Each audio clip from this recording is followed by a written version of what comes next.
राज्यात विधानसभा निवडणुका तोंडावर आहेत। महाविकास आघाडी, महायुती या दोन्ही प्रमुख आघाड्यांकडून निवडणुकांची जोरदार तयारी सुरू करण्यात आली आहे। दोन्ही पक्षाचे मुख्यमंत्री पदावरून अंतर्गत जोरदार संघर्ष देखील पाहायला मिळतोय।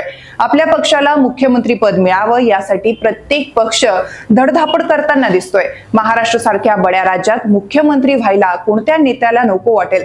राज्यातील प्रत्येक विभागाच्या वाटेला मुख्यमंत्री पद गेलंय, मात्र खानदेशला आतापर्यंत 2 वेळा मुख्यमंत्री पदाने हुलकावणी दिली आहे। एकदा तत्कालीन काँग्रेस नेते रोहिदास पाटील म्हणजेच रोहिदास दासी यांच्या रूपानं कसं ते जाणून घेणार आहोत या व्हिडिओच्या माध्यमातून। नमस्कार, मी ऋतुजा, तुम्ही पाहत आहात वन इंडिया मराठी।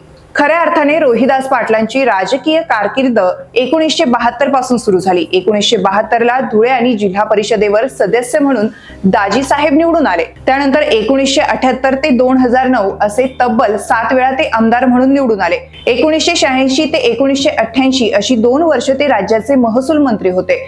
तर जून 1991 ते नोव्हेंबर 1992 या कालावधीत ते कृषी आणि फलोत्पादन आणि रोजगार मंत्री होते। तसेच सप्टेंबर 1994 ते मार्च 1995 या कालावधीत त्यांनी पाटबंधारे मंत्री म्हणून धुरा सांभाळली।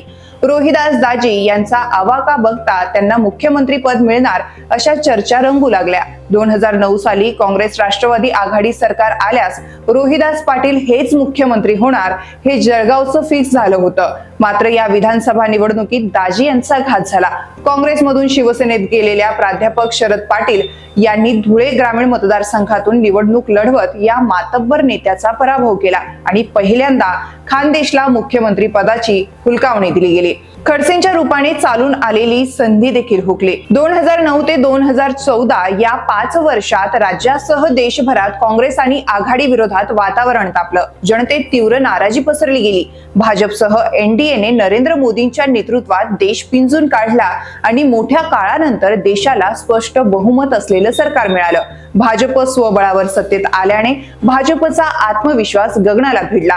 भाजपने राज्यात शिवसेना सोबत असलेली युती तोडत स्वबळावर लढण्याचा निर्णय घेतला। 2014 मध्ये झालेल्या विधानसभा निवडणुकीत राज्यातील 4ही पक्षप्रमुख वेगवेगळे लढले।